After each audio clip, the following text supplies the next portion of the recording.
Madam आपने जो सामान कहा था वो सब मैं ले आया हूँ। इसमें टमाटर और नमक वगैरह सब ले आया हूँ मैं, जो जो आपने कहा था।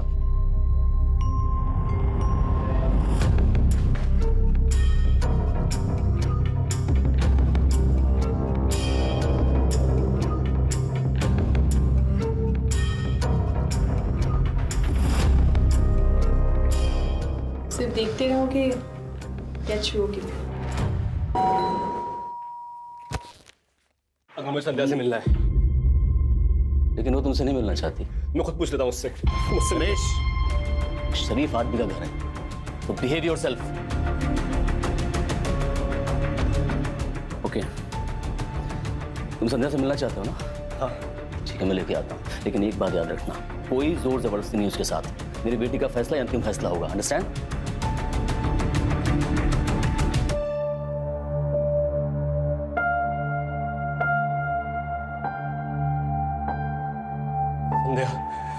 संध्या, तुम मुझसे क्यों बात नहीं कर रही हो? हमारे बीच में जो कुछ भी था ना वो खत्म हो चुका है। How is this possible?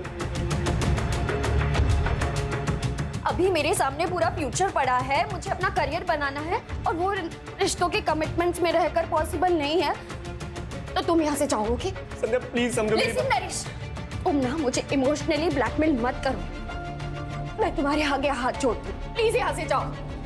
मेरी एक बात तो सुनो संध्या, अगर मुझे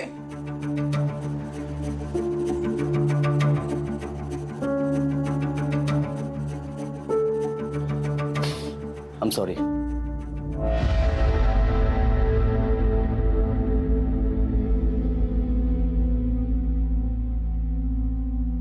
मैं ऑफिस के लिए निकल रहा हूँ, थोड़ा लेट हो जाएगा।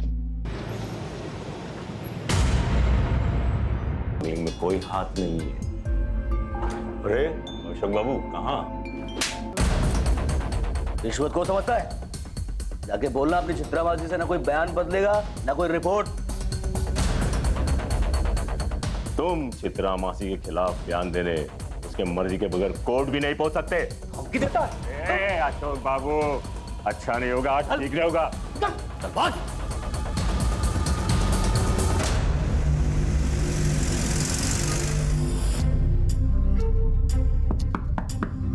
आ जाओ।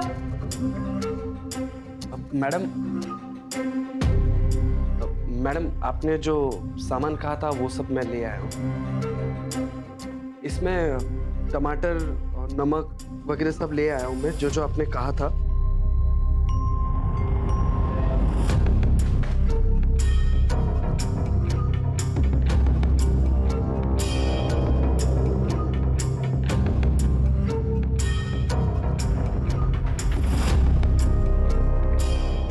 सिर्फ देखते रहोगे क्या छुओगे?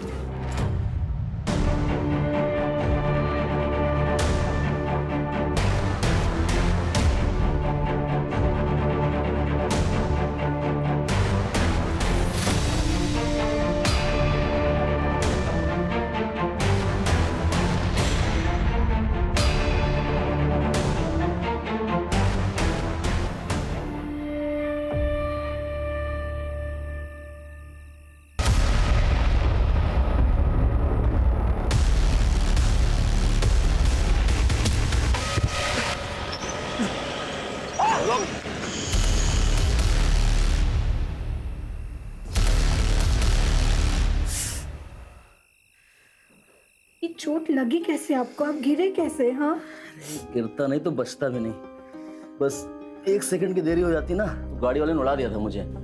शुभ शुभ बोलिए आप भी ना। तुम इतनी चिंता मत किया करो मेरी। देखिए सच बताओ, मुझे ना बड़ा डर लगा रहता है। आप पुलिस में हो, आए दिन गुंडे मवाली गैंगस्टरों से आपका पाला पड़ा रहता है, कहीं आपको कुछ हो गया तो? क्या होगा? वो 28 साल की नौकरी हो गई, 8-10 साल बचे हैं उसका रिटायरमेंट। तुम चिंता मत किया करो मेरी, ठीक है? चिंता कैसे ना करूं? पत्नी हूं मैं आपकी, प्यार करती हूं मैं आपसे। प्यार करो ना, चिंता क्यों करती रहती हो? हाँ? अरे ये हम बाईपास पे होम मिनिस्टर साहब आ रहे हैं, इनॉग्रेशन के लिए। तो आप दोनों वहाँ का बंदोबस्त देखो। जी सर। और आप दोनों मेरे साथ आओ।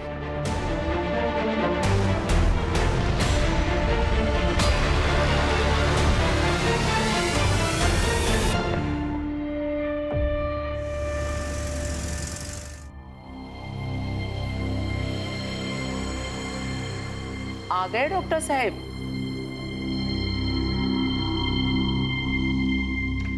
और बताओ क्या हो रहा है? एक minute. Okay, choose one card for you. फिर से? हाँ, मुझे देखना है आने वाला महीना आपके लिए कैसा है। लगता है फिर से ना तुम्हें आज कोई कस्टमर मिला नहीं। Please darling. ओके बाबा। ये क्या हुआ? संदीप, ये आने वाला महीना आपके लिए थोड़ा डिफिकल्ट है, तो आप जो भी करोगे ना प्लीज सोच समझ के कीजिएगा।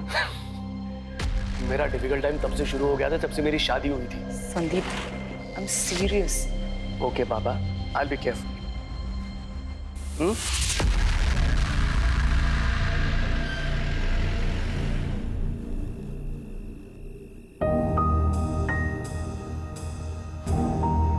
संध्या का सब कुछ खाया कि नहीं? सो रही है वो। अरे ठीक से खाया भी नहीं।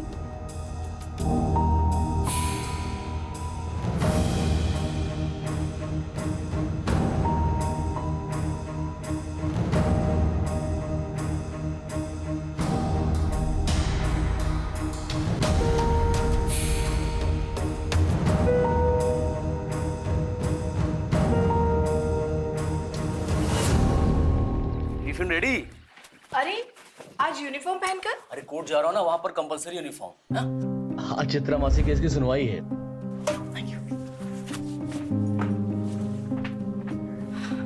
दुक्का दुक्का। इधर तो कोई ऑटो दिख नहीं रहा है, कोर्ट के लिए लेट हो जाएगा।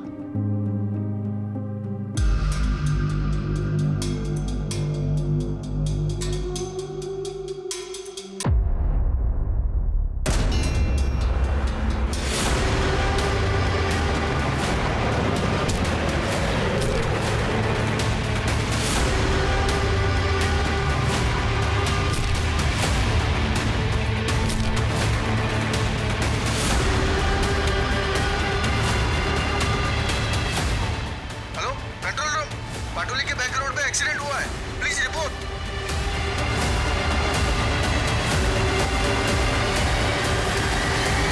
ये तो पुलिस वाले लगे।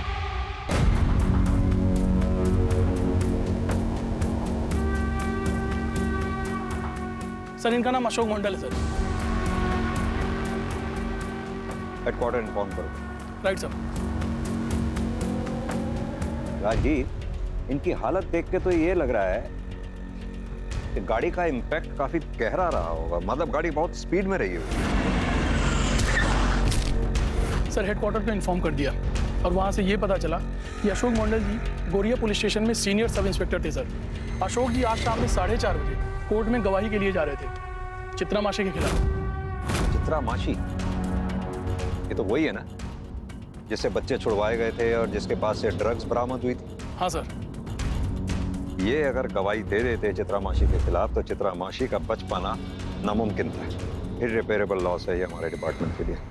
मुझे लग रहा है ये चित्रा मासी के खिलाफ गवाही देने जा रहे थे, रोड क्रॉस करते हुए गाड़ी से एक्सीडेंट होता और इनकी मौत होती है। ये कोई इत्तेफाक नहीं हो सकता। रॉय, इनकी फैमिली को भी इन्फॉर्म कर देना एक्सीडेंट के बारे में।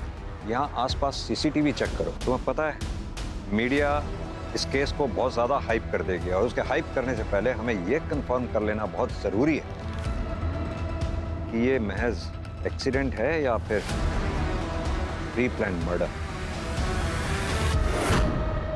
ये आप क्या कह रहे हैं? हाँ सर, नहीं है, नहीं हो सकता।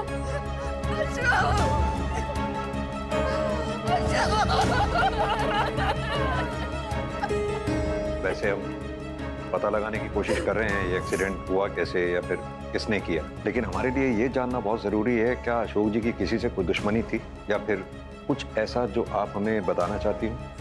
क्योंकि अशोक जी का जब एक्सीडेंट हुआ तो वो कोर्ट में किसी अपराधी के खिलाफ गवाही देने जा रहे हैं। सर, आपको तो पता ही है ना, पुलिस वाले के जितने दोस्त उतने दुश्मन, पर इन्होंने हमेशा अपनी प्रोफेशनल और पर्सनल लाइफ को अलग रखा।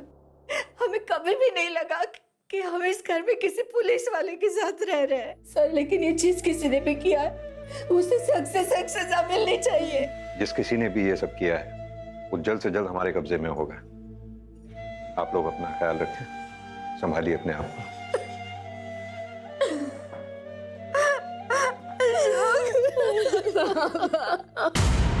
देखिए, अशोक जी की मौत का हमें भी बेहद अफसोस है, लेकिन जैसा कि आप सब लोग जानते ही हैं, हमारे प्रोफेशन में इमोशन से ज्यादा इन्वेस्टिगेशन की अहमियत। क्योंकि ये केस हमारी जुरिस्डिक्शन में हुआ है, इसकी तहकीकात भी हम ही कर रहे हैं। क्या मैं जान सकता हूँ चित्रा मासी के अलावा कोई और ऐसा हो जिसके साथ अशोक जी का झगड़ा वगड़ा हुआ हो या अशोक जी की जान को किसी से खतरा हो? नहीं सर, ज्यादातर केसेस जो झगड़े वगैरह से संबंधित थे उन्हें वो बातचीत से सुलझाने का प्रयास करते थे। उनके बर्ताव से कोई ऐसा? नहीं सर, वो बहुत अच्छे इंसान थे, वो बहुत ही जेंटलमैन थे, बल्कि वो तो मेरे मेंटोर थे, उन्हीं के अंडर में मैंने ज्वाइन किया था।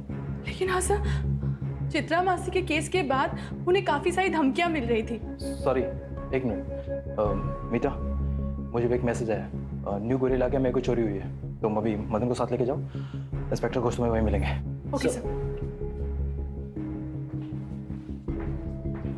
जैसी कोई हमारे पास इंफॉर्मेशन आती है हम आप लोगों के साथ शेयर करेंगे।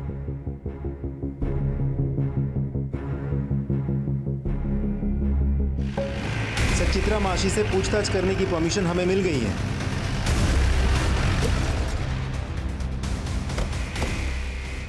एक बार क्या बात है? आप तो मुझसे चले जा रहे हो, ये तो बताइए क्या हुआ?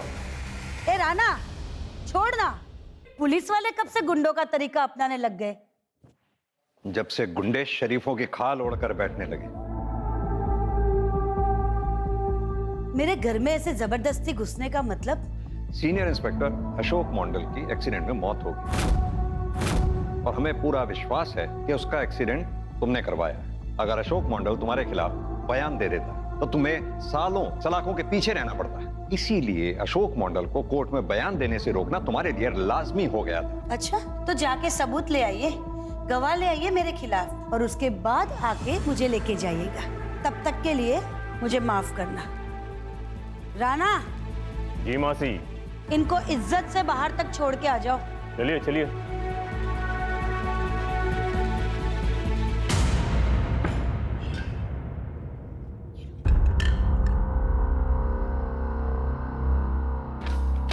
चलो चलता हूँ, शाम को मिलता हूँ, बाय। Okay, take care.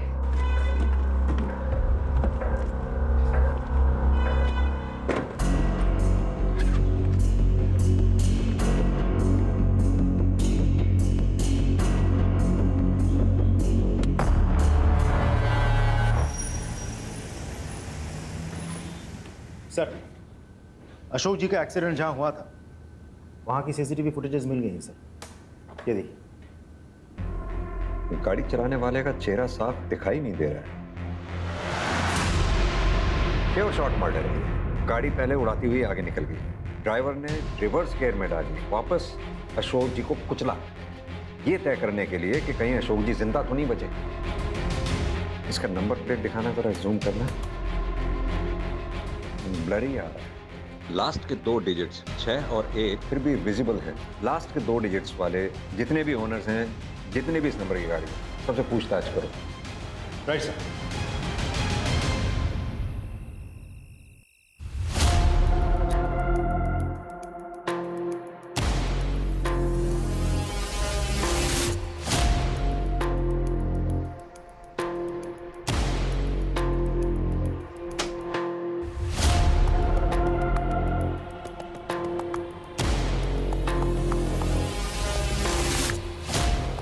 संध्या बेटा,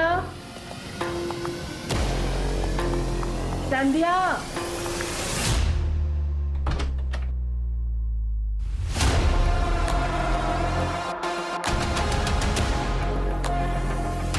ईशु ना,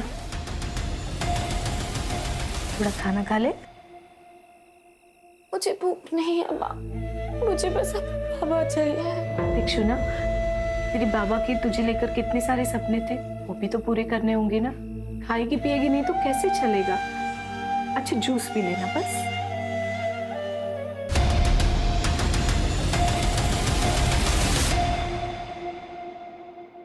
हाँ सर, जिस कार से एक्सीडेंट हुआ है वो मेरी ही कार थी, लेकिन मेरी कार चोरी हुए 3 हफ्ते हो चुके हैं। ये रही एफआईआर की कॉपी। मैंने इसे सॉल्ट लेक पुलिस स्टेशन में रिपोर्ट दर्ज करवाई थी। कार मेरे घर के बाहर पार्किंग में खड़ी थी। तो वहाँ सीसीटीवी होगा ना? काश सीसीटीवी लगाया होता सर, तो आज ये दिन मुझे नहीं देखना पड़ता। आप अभी जा सकते हैं, जरूरत पड़ी तो आपको फिर बुलाया। मैं आ जाऊंगा सर।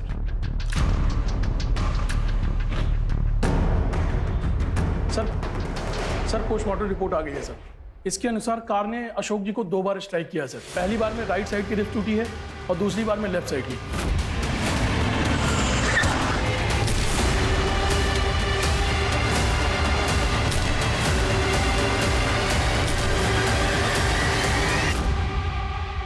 अशोक जी का मर्डर कितनी प्लानिंग के साथ किया गया। 3 हफ्ते पहले किलर ने गाड़ी सॉल्ट लेक से चुराई, फिर उस गाड़ी का इस्तेमाल अशोक जी को उड़ाने के लिए किया गया। मतलब खूनी ने अशोक जी का पीछा किया होगा, या फिर उन्हें पहले से ही पता था कि अशोक जी कोर्ट जा रहे हैं, इसीलिए वो लोग सब मिलकर उस रोड पर अशोक जी के लिए वेट कर रहे थे और अशोक जी के आते ही उन लोगों ने उन पर गाड़ी चढ़ा दी। अशोक जी का एक्सीडेंट जिस स्पॉट पे हुआ था, उस स्पॉट से 1 किलोमीटर आगे, 1 किलोमीटर पहले जितने भी सीसीटीवी लगे हुए हैं सबके फुटेजेस चेक करो। सर अशोक जी का सीडीआर भी चेक किया, लेकिन उसमें कुछ भी सस्पिशियस नहीं मिला है सर। रेगुलर लोगों से बातचीत हुई है सर। 1 मिनट। हाँ बोलिए, हम वहाँ पहुँच रहे हैं।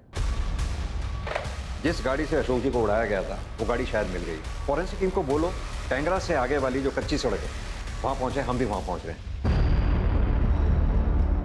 गाड़ी तो वही लगती है सर। लास्ट के 2 डिजिट भी तो वही है जो हमें सीसीटीवी फुटेज में दिखा था। पूरी गाड़ी का थॉरोली चेकअप कीजिए। अशोक जी के ब्लड सैंपल के साथ गाड़ी पे जितने भी आपको ब्लड मार्क्स मिलते हैं उनको मैच करके देखिए। एक बात बताओ राज, आसपास कोई सीसीटीवी था क्या? नहीं सर, कोई सीसीटीवी कैमरास तो नहीं है, लेकिन मुझे लगता है ये चित्रा मासी का काम है। लेकिन राजदीप, चित्रा मासी के खिलाफ ना तो हमारे पास कोई ठोस सबूत है और ना कोई गवाह है, और चित्रा को टारगेट करके हम खुद ही अपनी इन्वेस्टिगेशन के दायरे को छोटा कर रहे हैं।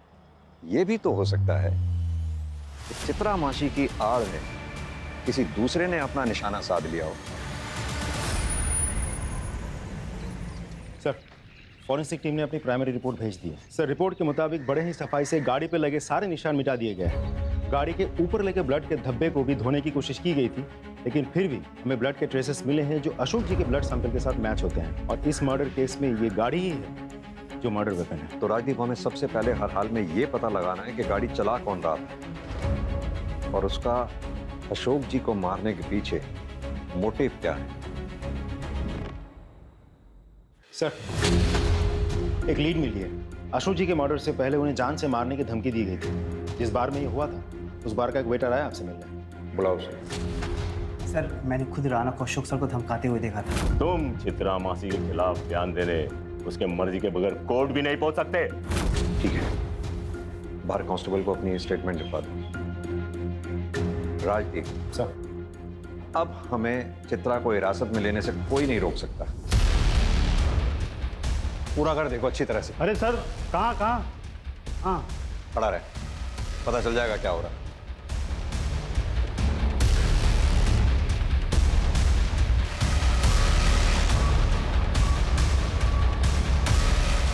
कोई नहीं है सर, दोनों ही गायब हैं। ऊपर भी कोई नहीं है। कहाँ है तेरी चित्रा मासी और तेरा ये राणा? मुझे नहीं पता सर, कल रात से मैंने उन्हें नहीं देखा। लेके जाओ उसे। राजदीप सर, इन दोनों के फोन ट्रैकिंग पे डालो, देखते हैं कहाँ तक भागेंगे। सर अशोक जी के एक्सीडेंट से जस्ट पहले हमने सीसीटीवी में कुछ नोटिस किया है। पता लगाओ ये कौन है। इसको पहचानते हैं आप लोग? पहले कभी नहीं देखा। नहीं सर, नहीं पहचानती सर। कभी देखा नहीं सर इसे। नहीं सर, इससे पहले कभी नहीं देखा। ये है कौन? क्योंकि एक्सीडेंट से जस्ट पहले इसे डेंजरसली अशोक जी के पीछा करते हुए देखा गया था और उसके बाद वो गायब हो।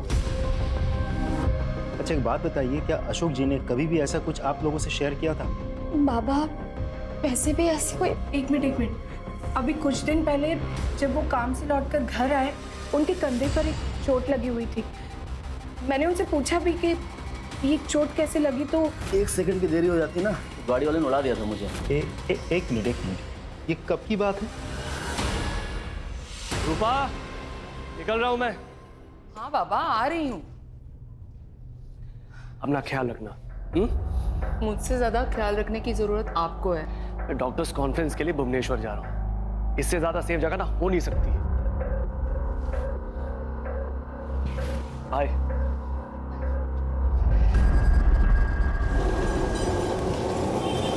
सर, अशोक जी का पहला एक्सीडेंट जहां हुआ था, उस एरिया के सभी सीसीटीवी फुटेजेस हमने चेक किया। हमें वो गाड़ी भी मिली और उस गाड़ी का नंबर भी, जिससे अशोक जी बाल बाल बचे थे। लेकिन सर, अनफॉर्चुनेटली वो गाड़ी का नंबर फेक है। अगर नंबर प्लेट फेक है तो उस फेक नंबर प्लेट को बनाने वाला भी कोई ना कोई जरूर होगा। वैसे भी आजकल नंबर प्लेट बनाने वाले अपने यहाँ बनने वाली सभी नंबर प्लेट्स का रिकॉर्ड रखते हैं। एक काम करो, 2 टीम्स बनाओ। एक को कोलकाता के नॉर्थ में जितने भी नंबर प्लेट बनाने वाले हैं वहां भेजो, दूसरी को साउथ में। सर एक इम्पॉर्टेंट इन्फॉर्मेशन मिली है। सर अशोक जी अपनी सैलरी में से हर महीने 10,000 रुपये वर्धमान के एक अकाउंट में भेजते थे सर, वो भी पिछले 5-6 सालों से। ये बात हमें अब पता चली। सर अशोक जी एक पुलिस ऑफिसर थे, इसलिए हम लोग उनके बैंक अकाउंट्स और बाकी फाइनेंशियल डीलिंग्स को नहीं चेक किए। और वैसे भी उनकी डेथ ऑन ड्यूटी हुई थी सर, और हम लोग का पूरा शक चित्रा मासी पर था, इसीलिए ये बात अभी पता चली। अशोक जी की वाइफ इंदू जी से इस बारे में पता करो, शायद वो कुछ बता सके। 10,000 रुपए?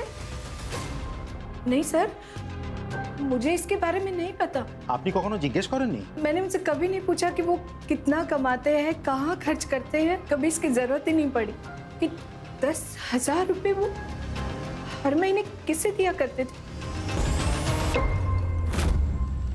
नहीं, ऐसा कुछ नहीं है। तुम बेकार में शक कर रहे हो।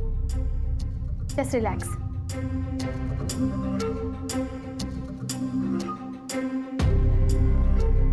तुम मेरा एक काम करोगे?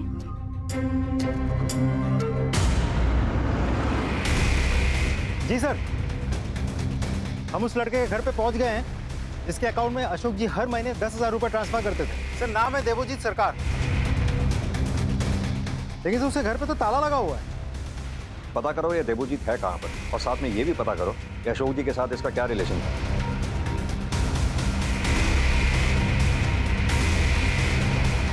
सर इस घर के ओनर है, देवोजीत इन्हीं के घर में किराए पर रहता। कहाँ है देवोजीत? कुछ दिन से बाहर है। आपके पास उसकी कोई फोटो, कोई नंबर है? ये रहा उसका फोन नंबर। ये लेटेस्ट फोटो है सर, जो मैं खुद ही खींचा।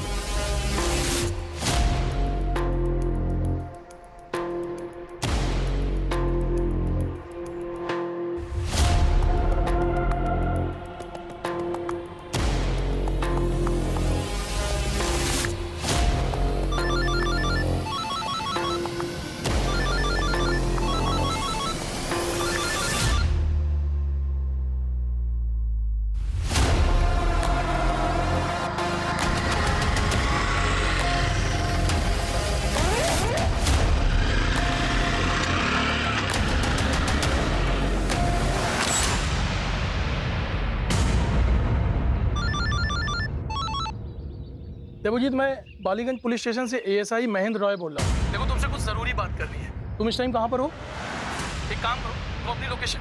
Hello hello. सर इसने तो फोन काट दिया। रॉय, मुझे इसकी सारी इन्फॉर्मेशन चाहिए। कौन है, क्या करता है, दोस्त, रिश्तेदार, एवरीथिंग।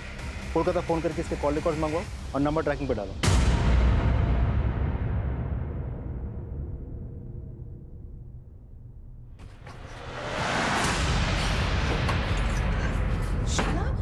क्या हुआ? ऐसे अरे बताया कि क्या हुआ? क्यों हुआ? घबराई हुई इतनी?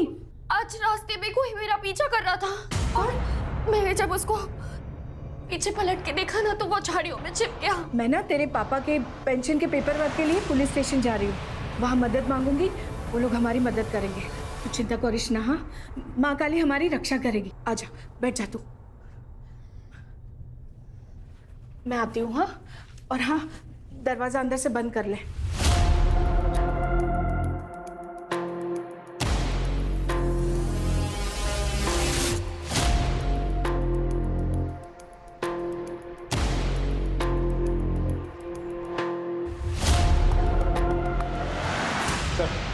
हमने देवजीत के बारे में सारी इन्फॉर्मेशन ढूंढ निकाली है। सर, देवजीत जब 15 साल का था तब उसके बाप को गोरिया पुलिस ने स्मगलिंग के जुर्म में गिरफ्तार किया था। उसका बाप राखाल छोटा मोटा स्मगलर था। बॉर्डर के उस पार से ड्रग्स लाके वो इधर बेचता था। इससे पहले सबको लगा था कि उसकी मौत इंटरोगेशन या पूछताछ की वजह से हुई थी, लेकिन बाद में ये केस जब कोर्ट गया तब मेडिकल रिपोर्ट से ये प्रूव हुआ कि उसकी मौत वीक फिजिकल कंडीशन की वजह से हुई थी। सर, उस इंटरोगेशन टीम को सीनियर इंस्पेक्टर अशोक जी लीड कर रहे थे। मुझे लगता है कोर्ट से एक्विटल पाने के बावजूद अशोक जी के मन में कहीं ना कहीं गिल्ट रह गया था। इसी वजह से वो राखाल के बेटे देवजीत की आर्थिक मदद कर रहे थे, जो मदद लास्ट मंथ तक जारी थी। Exactly sir. लेकिन फिर भी देवजीत क्यों अशोक जी के पीछे खतरनाक इरादों के साथ पड़ा हुआ था? हमने जब गोरिया पुलिस स्टेशन से कंफर्म किया तो हमें पता चला कि एक आध महीने पहले देवजीत अशोक जी से मिलने गया था, लेकिन अशोक जी सब ड्यूटी की वजह से बाहर गए हुए थे। तो देवजीत ने वहां के किसी लोकल हवलदार से पूछताछ की, तब उसको पता चला कि उस इंटरोगेशन टीम को लीड कर रहे थे अशोक जी। सर, मोटिव तो साफ है, देवजीत अपने बाप की मौत का बदला लेना चाहता है। हाँ, ऐसा हो सकता है। वैसे भी हमने देवजीत का फोन ट्रैकिंग पे डाला ही हुआ है। एक काम करो, देवजीत के जितने भी कॉलीग्स हैं, रिश्तेदार हैं, दोस्त हैं, उन सबसे कांटेक्ट करो। उनसे कहो, हो सकता है देवजीत किसी और नंबर से उनसे कांटेक्ट करने की कोशिश करे। अगर ऐसा देवजीत करता है तो वो लोग हमें इन्फॉर्म जरूर करें। Is that clear? Sir,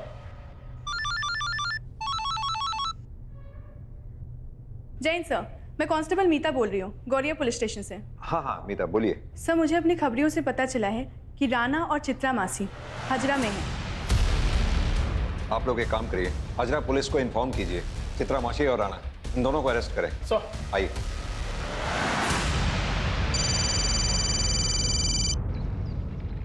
hello hello Sandhya ji, आमी ऑटो ड्राइवर मेजो आपकी माँ को लेके ऑटो में जा रहा था, किंतु रास्ते में उनकी तबीयत अनेक खराब हो गया।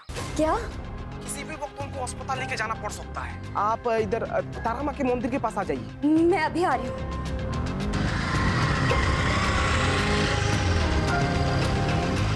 ये लो भैया।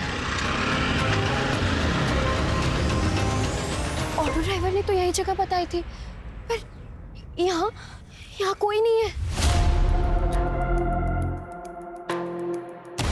अपनी माँ को ढूंढ रही हो ना? वो बिल्कुल सही सलामत है, किंतु अब तुम्हारी सलामती की दुआ करेगी। छोड़ दो सर, माफ करो।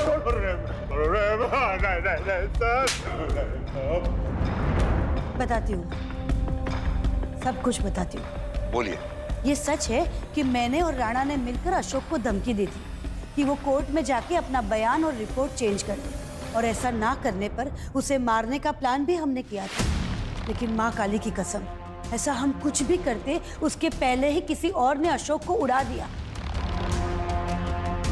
अशोक के एक्सीडेंट से हमारा कोई वास्ता नहीं। तो फिर तुम लोग भाग क्यों रहे थे हमसे? इसलिए कि आपको हमारे धमकियों का गवाह मिल गया था, और हम जानते थे कि इसके बाद आप हमारे साथ यही करेंगे जो अभी कर रहे हो। मीडिया वाले तो पागल की तरह हमारे पीछे पड़े थे, बिना कोई सबूत के उन्होंने हमें गुनहगार सिद्ध कर दिया था।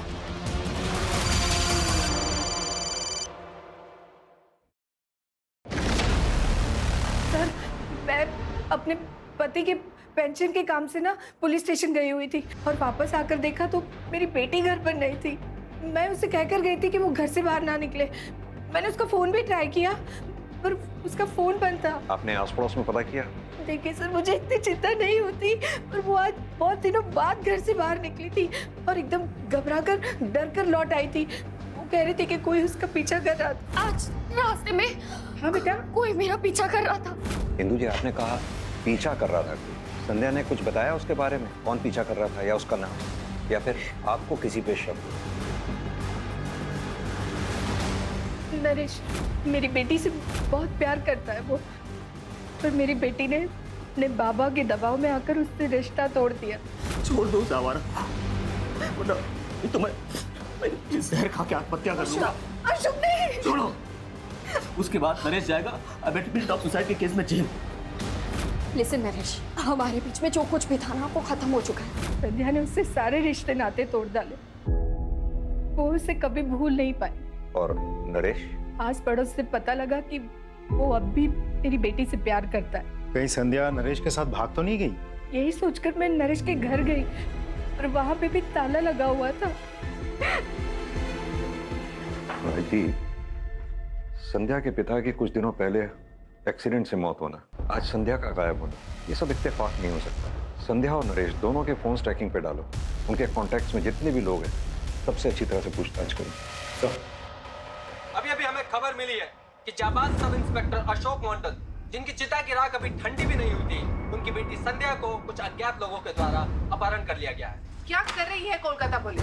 पुलिस और एडमिनिस्ट्रेशन लगता है कान में तेल डालकर सो रहे हैं। हम जानना चाहते हैं। संध्या की किडनैपिंग के बारे में कुछ पता चला? सर मैं आपको फॉलो अप करके सर, पहली बार जिस कार एक्सीडेंट में अशोक जी बाल बाल बचे थे, उस कार की फेक नंबर प्लेट बनाने वाले का पता चल गया सर। सर उसका नाम कलीम है और वो हजरा का रहने वाला है। पता करो उसके बारे में। सर जिसने ये नंबर प्लेट बनवाई थी उसने उसका नाम तो नहीं बताया था। स्केच बनवा पाओगे? जी नहीं सर, सॉरी। ठीक है। रॉय, वहाँ एक एटीएम है। एटीएम है तो जाहिर सी बात है कैमरास भी लगे होंगे, फुटेज निकाल, शायद हमें कोई क्लू मिल जाए। कलीम की दुकान के सामने एक एटीएम है सर, उसका सीसीटीवी फुटेज चेक किया सर। सर ये उस आदमी का विजुअल है जिसने फेक नंबर प्लेट बनवाई है। लेकिन ये आदमी है कौन? इसकी फोटोग्राफ आइडेंटिफिकेशन के लिए सभी थानों में भेजो और अपने खबरियों के पास भी। सर सर, संध्या का एक्स बॉयफ्रेंड नरेश का पता चल गया है, अपने दोस्त के घर पे बैठा था। उठा लो उसे। सर कहाँ है संध्या? कहाँ छुपा रखा उसे? सर संध्या को क्या हुआ? वो तो अपने घर पर थी। इतनी भी भोलेपन की एक्टिंग करने की जरूरत नहीं है। हमें बहुत अच्छे से पता है कि संध्या का अगवा तू नहीं किया है। मैं उससे प्यार करता हूँ, मैंने उसको अगवा नहीं किया, मैं सच बोल रहा हूँ। ये ऐसे नहीं उगलेगा, इसे कड़ाई से पूछताछ करो तभी ये उगलेगा संध्या कहाँ है। सच बोल रहा हूँ।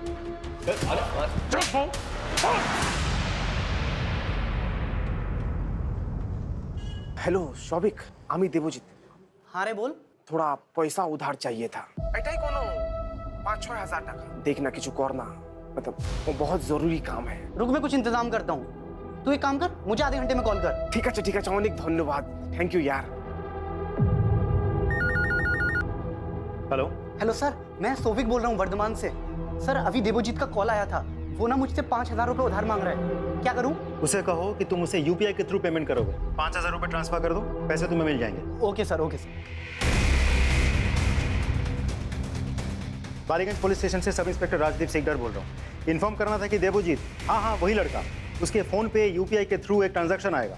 हाँ, फोन स्विच ऑन होगा, स्विच ऑन होते ही लोकेशन भेजना मुझे। थैंक्स।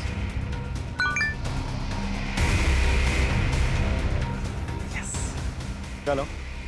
हाँ जी राजदीप बोल रहा हूँ, फोन स्विच ऑन हो गया, लोकेशन भेजिए जी। माँ को अनेक कष्ट पहुंचेंगे। उसकी 13वीं से पहले उसकी बेटी के साथ सुहागरात बनाएगा।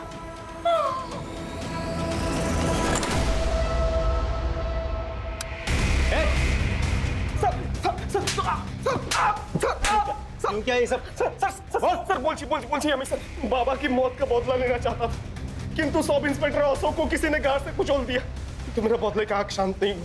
सोचा कि बाबा का मौत का बदला इसकी इज्जत लूट के लूंगा। अशोक जी ने इंसानियत के नाते तुम्हारी फाइनेंशियली हेल्प की थी, वरना कोर्ट तूने एक्विट कर चुका था। और जब तुम काबिल बन गए उनको ही मारने चले थे। तुमसे बड़ा एहसान फरामोश हमने जिंदगी में नहीं देखा।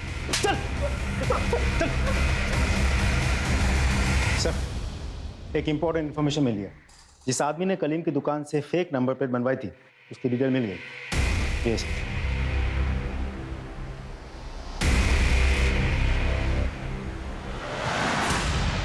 Yeah, don't worry. I'll take care of it. No problem. I'll just call you back.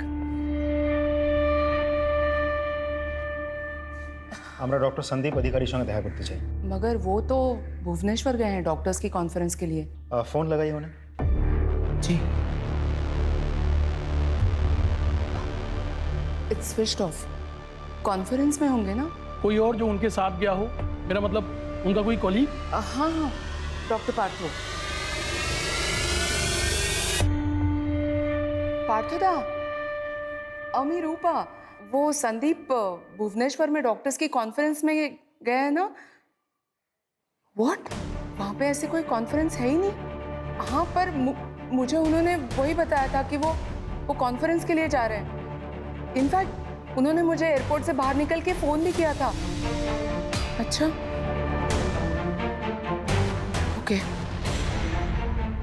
एक मिनट।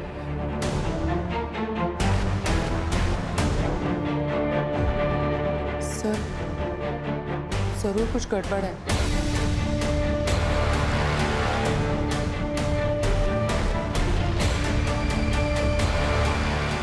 तो डॉक्टर संदीप का ऐसे अचानक गायब हो जाना हाईली सस्पिशियस है। डॉक्टर संदीप के कॉल डिटेल्स निकलवाओ, उनके कॉलीग्स, फ्रेंड्स, रिलेटिव्स, उनके कॉन्टैक्ट्स में जितने भी लोग हैं सबसे पूछताछ करो। सर, हमने डॉक्टर संदीप के सभी कोलीग्स, दोस्त और रिश्तेदारों से बात की सर, लेकिन कोई भी लीड नहीं मिली सर। लेकिन सर, डॉक्टर संदीप के खिलाफ मेडिकल नेग्लिजेंस का कोर्ट केस चल रहा है सर, और अगर डॉक्टर संदीप इस कोर्ट केस को हार जाते तो उनका मेडिकल प्रैक्टिस का लाइसेंस भी कैंसिल हो सकता है। पता करो ये केस किसने किया। सर, हमने डॉक्टर संदीप के कॉल रिकॉर्ड चेक किया। उनके मोबाइल की last location Chandan Nagar area की है और वो चंदन नगर एरिया के ही रहने वाले हैं। कल चंदन नगर एरिया से उनके मोबाइल से लास्ट कॉल किया गया था और लोकेशन के मुताबिक वो कॉल उनके पेरेंटल हाउस वाले टावर के अंडर से किया गया था। उसके बाद फोन स्विच ऑफ हो गया। चंदन नगर पुलिस स्टेशन को इन्फॉर्म करो और पर्सनली जाके चेक करो। साहब दरवाजा खुलिए साहब। सुनिए, डॉक्टर संदीप अधिकारी कहाँ हैं? आप लोग? पुलिस। दरवाजा कब से बंद है? कल से। उन्हें बाहर आते हुए नहीं देखा। आपके पास चाबी है? नहीं। रॉय, फिर दरवाजा तोड़ना पड़ेगा। मालिक, कैसे हो गया?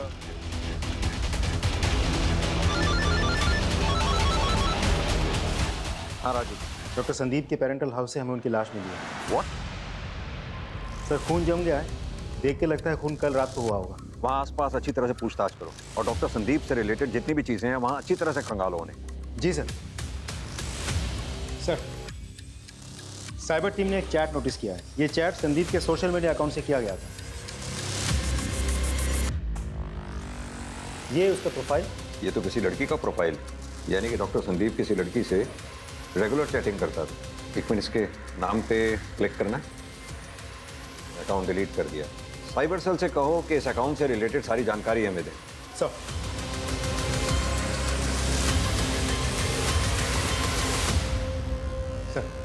साइबर टीम ने उस डिलीटेड अकाउंट के बारे में सारी इंफॉर्मेशन भेज दी है। ये रही रिपोर्ट सर। माय गुडनेस, इतना बड़ा षड्यंत्र।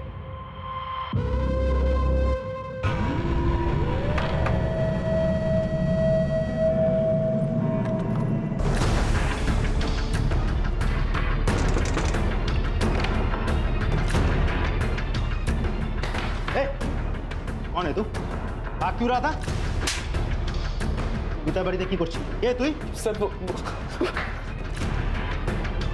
इतना बड़ा षड्यंत्र, वो भी अपने सीनियर के साथ।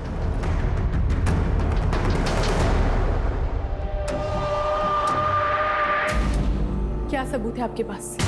ये तुम्हारे और डॉक्टर संदीप के चैटिंग की पूरी कहानी है इसमें। क्या कहा था डॉक्टर संदीप से अपने सो कॉल्ड प्यार के जाल में फंसाकर?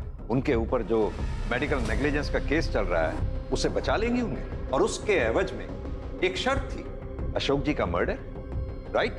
संदीप के कार से अशोक जी की डेथ नहीं हुई थी, इसलिए कोई केस नहीं बनता है। Very smart. इसीलिए हमने तुम्हारे साथी को पकड़ लिया है, जिसे तुमने अपने प्यार के जाल में फंसाकर अशोक जी का एक्सीडेंट करवाया। उसने अपना गुनाह कबूल भी कर लिया। लाइए जरा उसे। पहचाना? अब तुम खुद अपनी कहानी सुनाओगी या हम अपने स्टाइल से पूछें? बताती हूँ मैं। तकरीबन 7-8 साल पहले मैंने अशोक सर के under as a constable join किया था। वो मेरे मेंटोर थे। मैंने उनसे बहुत कुछ सीखा। उनके साथ काम करते करते मुझे पता ही नहीं चला कि कब मुझे उनसे प्यार हो गया। उन्हें भी मैं बहुत अच्छी लगती थी। धीरे धीरे हम एक दूसरे के करीब आने लगे, हमारी नजदीकियां बढ़ने लगी। वो हमारी ड्यूटी एक साथ लगाने लगे। लेकिन फिर जब मैंने उनसे उनकी वाइफ को डिवोर्स देकर मुझसे शादी करने के लिए कहा तो उन्होंने मना कर दिया। वो अपनी जवान बेटी की दुहाई देने लगे और मुझसे किनारा कर लिया। अशोक, आप मुझे खुद से दूर क्यों कर रहे हैं? मैं आपके बिना नहीं रह सकती। हम थकते पार ना अशोक। कितनी बार कहा अपनी हरकतों से बाज आओ। अगर तुमने अपनी जिद नहीं छोड़ी ना तो किसी दूसरे पुलिस स्टेशन में ट्रांसफर कर दूं तुम्हारा। मैं बदले की आग में जल रही थी, तभी मेरी मुलाकात संदीप से हुई। मैंने उसे अपने प्यार के जाल में फंसाया और मैंने उससे कहा कि मैं उसका वो केस सॉल्व करवा सकती हूँ, लेकिन बदले में उसे अशोक को मारना पड़ेगा। संदीप ने वैसा ही किया। उसने कोशिश की लेकिन अशोक बच गया। संदीप ने घबराकर मुझसे नाता तोड़ दिया। मेरी बदले की आग को शांत करना बहुत जरूरी था, इसलिए मैंने अमित को फंसाया, इसकी हवस की आग को भड़काया। जवान खून था ना, इसलिए ये मेरी बातों में आसानी से आ गया। तो मेरा एक काम करो, और मेरे ही कहने पर इसने अशोक को एक्सीडेंट में उड़ा दिया। मैं ये जानती थी कि अशोक उस दिन कोर्ट जाएंगे और किस रास्ते से। सब कुछ प्लान के मुताबिक चल रहा था, लेकिन संदीप ने अचानक मुझे फ़ोन किया। उसने कहा कि उसने अशोक की मौत की खबर अखबार में पढ़ी। उसने मुझसे कहा कि अगर उसका नाम कहीं भी आता है तो वो पुलिस को ये कहेगा कि मैंने ये सब कुछ करवाया, और वो डर के अपने पेरेंटल हाउस चला गया। फिर मैंने अमित को कॉल करके कहा संदीप को मारने के लिए। अमित ने संदीप का गला काट दिया। शर्म आनी चाहिए अपने इस सो कॉल्ड प्यार के जुनून में पुलिस की वर्दी को दागदार कर दिया। Shame on you.